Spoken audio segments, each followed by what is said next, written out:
To open or not to open? That is the question. It's an age-old question among action figure collectors. Today, in this video, I'm going to talk about whether you should leave your figures in the box or open those puppies up.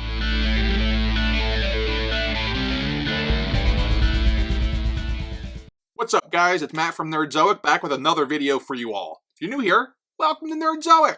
This channel is all about things nerd culture, from action figures to board games, to comic books to cosplay. Nerdzoic has you covered. Please make sure you go ahead and hit that subscribe button before you forget. And before we get started, just a heads up, anything that I talk about or linking as far as content goes that I mentioned in this video can be found down in the description below. Since I began the action figure adventure in 1999, I've been collecting all of my action figures and keeping them in the package. But over the last year or so, I've started to open them up. It was a tough decision, and it was kind of stressful. Before I decided to open them, I really weighed out the pros and cons of what I wanted to do, and I certainly didn't open everything.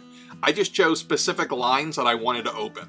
The ones that I thought really would look best displayed loose. So in the end, I kind of decided the answer's both. On card and loose. Sometimes that's not feasible. So I've made my choice, but maybe you still haven't made yours, and you're struggling and you're stressed out trying to figure out what you want to do. Well, you're in the right place. Today we're going to talk about the case for keeping them in the package and the case for opening them up. We're going to go through each. I have 5 points for each one, and hopefully by the end of this video, you'll be able to make a decision about what you want to do.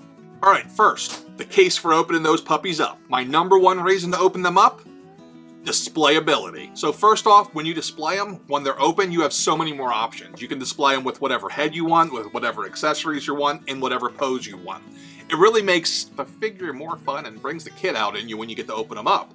And part of that fun is creating your display. Another great part of displaying loose action figures is that they take up way less room. One of the motivating factors of me wanting to even think about opening up action figures was I was running out of space. When I started opening them up, space just magically appeared. Plus, if you really like the boxes like I do, and I'll talk about that the second part of this video, you don't have to throw them out. I save all the boxes and I display as many as I can. I will say this though, if the figure comes in a box without any window packaging, it's really hard to argue that you should keep it packaged. Now, that being said, I have a ton of figures that are in the box without a window. The second part of my case for why you should open your action figures is the fun factor. There's so much you can do with the figures once they're open. It brings the kid back out in you, like I already said. You can, I like to play with my kids with the figures, even though my son kind of chips the paint off and then blames my wife. Well, I guess he doesn't really blame her for the paint chipping. He blames her more for whenever the figure accessories go missing. And I think it might actually be her. I think she's slowly getting rid of things piece at a time, like Shawshank Redemption, how he got rid of the rocks. Shh, that's not good. Another big part of the fun factor is figure photography. You can go ahead and do some really awesome photography stuff with these guys. I'm just getting into this, and I am far from an expert, but I'm really learning a lot about it, and I'm going to start posting on my Instagram some of the stuff I take. Just expect it to look terrible. If you follow Wrestling Kingdom, that guy takes the most insane figure photography, and he basically matches up still images with figure poses, and they look exactly the same. It's insane. Which brings me to another piece of the fun factor, which is building and setting up dioramas. Now, if you've never done this before, check out dioramaworkshop.com. This site's incredible. It has tutorials on how to actually build these dioramas for different Star Wars scenes step by step, and like a list of supplies, basically everything you're going to need. I met the guy behind this, oh god, a long time ago at one of the Star Wars conventions, where he actually did a diorama building workshop. Great guy. But check out his website. I'll link to it in the description. At some point during this Corona hiatus, I think I'm going to try to build something out off of there. I'm just like really untalented when it comes to any artistic skills. Speaking of artistic skills, another piece of the fun factor, you can do some stop motion, which I've never even considered trying because it looks incredibly difficult. And then there's guys on YouTube who run like figure federations with their wrestling figures, and these guys book better than Vince McMahon. So my third part of the case to open your action figures, every time you get a new one, it's like Christmas morning. The feeling of ripping it open, or like me, taking an X-Acto knife and slowly cutting the tape away, it's exhilarating, and it brings you back to your childhood, and it has just a nostalgia to it that it's just awesome.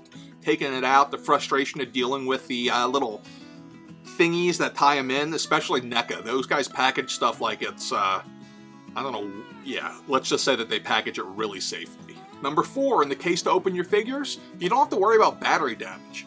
Action figures that come with batteries over many years, like we're talking decades, the batteries can start to erode and acid can leak, damaging the toy and possibly even the packaging over time. And number 5, for the reasons you should open your toys, they're meant to be opened. If they weren't meant to be opened, they wouldn't have intricate articulation, and they'd just be statues. Alright, now that we talked all about why you should open your figures, let's talk about reasons you might want to keep them in the package. Again, I got 5 reasons to do this. Number 1 is the display. There's something awesome about action figures that are in their packaging on display. It's like walking into a Toys R Us or a Kitty City back in the day, and it brings you back to your childhood. The packaging itself is a work of art, and just looking at it, it makes me happy. Unfortunately, like I might have mentioned earlier, it doesn't really hold true with 3 3/4 inch figures, because once you pull them off the blister off the cardboard, it doesn't look very good anymore. But that's why I like things like these Black Series guys, because when I do open them, I can still save the box. Point number 2 for leaving your figures in the packaging, the awe factor. There's something magical about people walking into my basement and seeing my collection. Wow, that sounded really creepy when I think about it. Let's rephrase that. There's something really awesome about when people see my collection of action figures and they have this awe, this thing going on, and they just start blown away by it.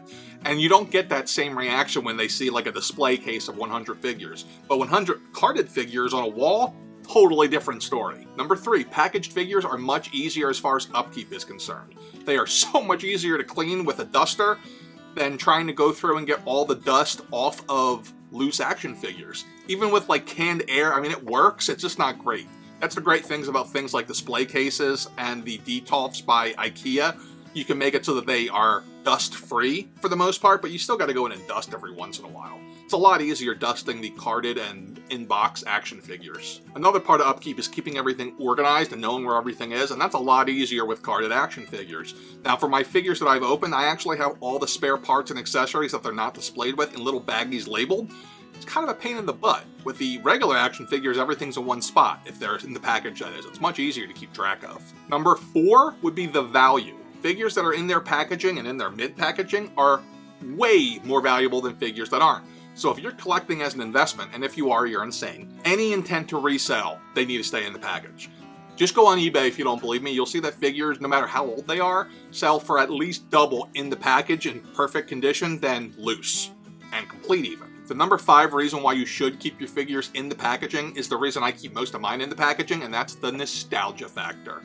I said it a few minutes ago, it's like walking into Toys R Us. I have such fond memories as a kid of going out with my mom and my dad and going to Toys R Us, Kitty City, even like Kmart, because this is before Targets were in the suburban Philadelphia area, or at least before we were allowed to go to them because my dad worked for Kmart. The memories of like hitting the action figure aisle, seeing the stuff. In Kitty City, they used to keep the inventory in boxes on shelves above, and I remember, like, as a kid, trying to scale and get the newest wave of Ninja Turtle figures. So seeing the figures in their packaging really brings it back for me. They even have a smell to them that smells like, well, it's probably old cardboard, but to me it smells like my childhood. More than anything else, it brings me back to a different time and place when I look at a carded action figure. It brings me back to a simpler time. Sort of like a bonus reason to keep them in the packaging is that your wife is far less likely to murder you because 1, she might think it's really an investment, even though you know better and you should know better. And 2, it's slightly less creepy, I think. I don't know. In the end, guys, it really comes down to a personal decision that you have to make about what you want to do, but hopefully these 10 points made it easier for you. If you want to have the best of both worlds, you can try to buy 2 of anything that you're on the fence about. Now, if you try to do this with everything you collect, you're going to go insane and broke and be very poor, and it's not going to work out well. But for figures that you're really on the fence about, I see that there's nothing wrong with buying 2 of them. So a great example would be the Macho Man Slim Jim exclusive that was to San Diego Comic-Con last year that I've somehow got 0 of still. I want 2 of them. 1 to open because it's an awesome figure, and 1 to keep in display because the box is like an old Slim Jim box and it looks freaking awesome. So in a perfect world, it gets displayed of him in the box with him loose in front of it. That's the perfect world.